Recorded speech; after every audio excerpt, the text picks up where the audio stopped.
I'm 87 now, and I don't have the kind of time left that lets a man pretend he'll fix things later.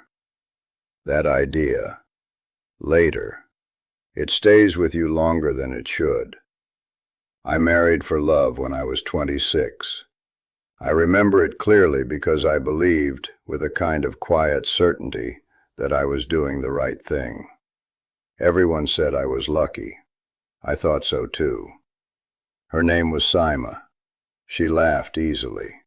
That's what I noticed first. Not the way she looked, though she was beautiful in a way people noticed when she entered a room. It was the way she laughed without hesitation, like she trusted the moment to hold her. I didn't have that kind of ease. I worked at a small shipping office then. Long hours, nothing special. I wasn't a man with big plans, just someone who believed that if you stayed steady, things would take care of themselves. When I met her, it felt like something had been added to my life that I hadn't earned, but didn't question. We married quickly, 6 months. People said that was fast. But when you're that age, time doesn't feel fragile. It feels endless. I thought love would carry everything else. That's what I mean when I say don't marry for love. Not because love isn't real. It is. I felt it. I still remember it. But love doesn't tell you what happens when the days become ordinary. In the beginning, everything is new. We rented a small place with thin walls and a window that didn't quite close properly.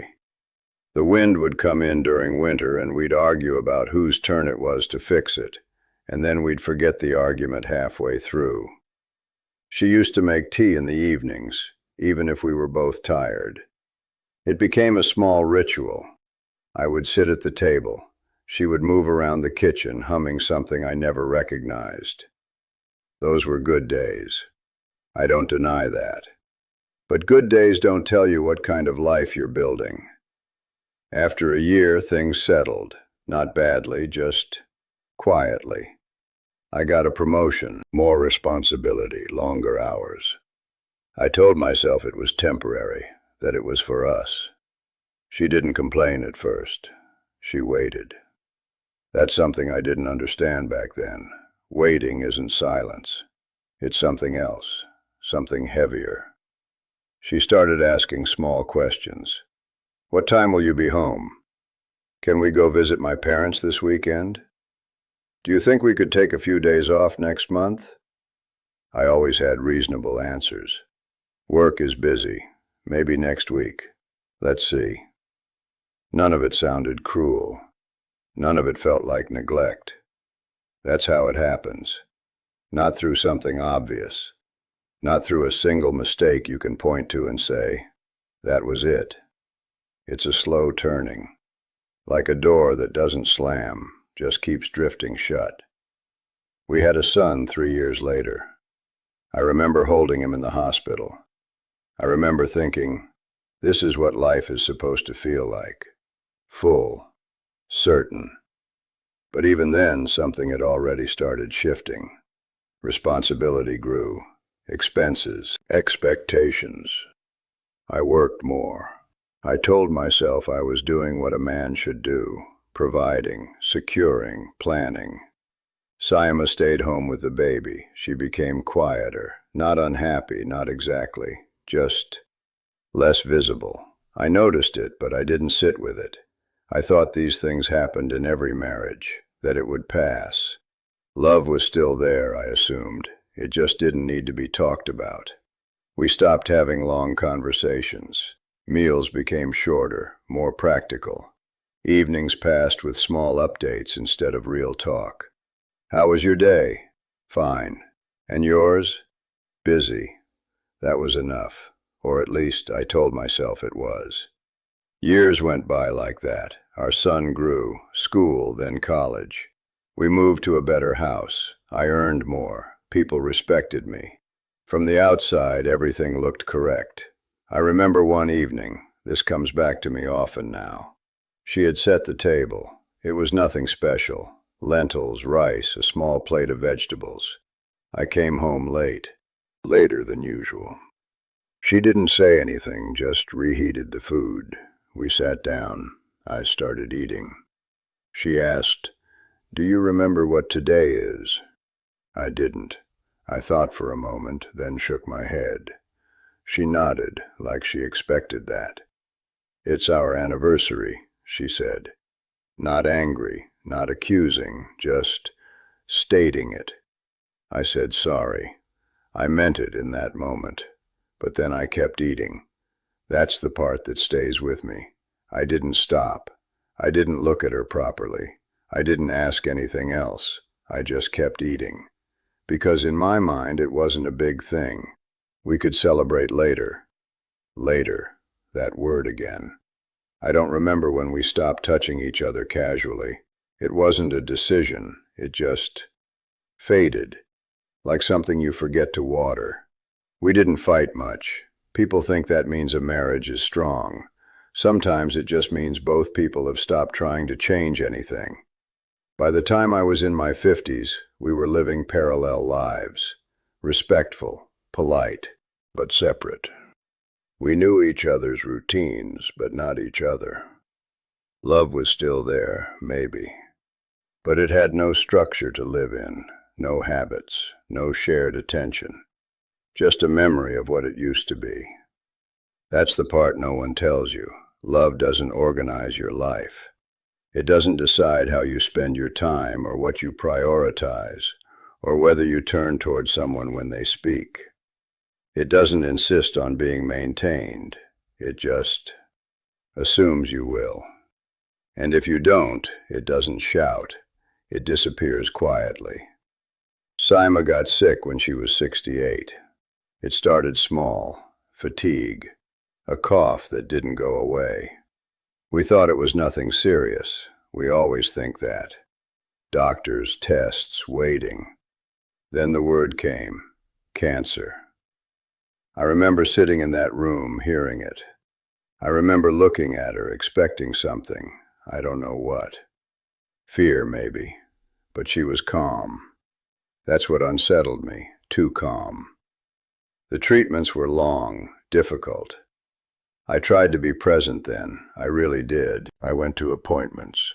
I sat beside her. I told myself I was making up for things. But you can't make up for years by showing up at the end. It doesn't work like that. There was a night, I think about it often. She was in bed, weak, barely speaking. I was sitting beside her. The room was quiet. She turned her head slightly and said, "We had a good life, didn't we?" I said yes. Of course I said yes. What else could I say? But she kept looking at me. Not accusing, not sad, just waiting. And in that moment, I understood something I hadn't allowed myself to see before. We had a full life, but not a shared one. Not really. We had lived beside each other, not with each other. There were years we didn't truly see each other. Years we could have filled differently. And those years were gone. Completely gone. She passed a few months later. It was quiet. No dramatic last words. Just a slow fading. After the funeral, people came, sat with me, said the usual things. "She's in a better place. You were a good husband." I nodded. I didn't argue. But I knew something they didn't, or maybe something I hadn't admitted before. Being a good husband isn't about providing. It's about presence. And I had been absent in ways that didn't look like absence. That's what stays with you in old age. Not the mistakes you can point to, the ones you can't, the ones that looked normal at the time. Now the house is quiet. My son visits sometimes. He has his own life. He's a good man. I don't interfere. I sit in the same chair most evenings. The window is different now. It closes properly. I had it fixed years ago. Funny thing. That used to bother us so much. Now I wish I could feel that kind of small problem again. Something that could be solved easily. There's no fixing this. No returning to those evenings. No going back to that table, that anniversary, and choosing differently. Time doesn't circle back. It just moves. And then it stops. When I say don't marry for love, I'm not telling you to avoid it. I'm saying love is not enough to carry a life. Marry for something steadier. Marry someone you are willing to keep choosing when it becomes ordinary, when it becomes quiet, when there's no feeling pushing you. Marry someone you will sit with, even when there's nothing to say. And more importantly, be someone who knows how to stay, because love doesn't teach you that. It doesn't teach you how to notice when someone is waiting. It doesn't teach you how to stop and listen when you're tired. It doesn't remind you that small moments are not small. You have to bring that yourself, or you lose it, slowly, almost politely. If you're younger and listening to this, I won't tell you what to do. I don't think people really change their paths because of someone else's story. But maybe you'll remember one thing. There isn't as much time as you think. And the quiet parts of your life, they're not empty. They're where everything important happens. I have a few years left, if that. I don't feel afraid of that anymore, just aware. I sit here sometimes and try to remember her voice clearly. Some days I can, other days it slips.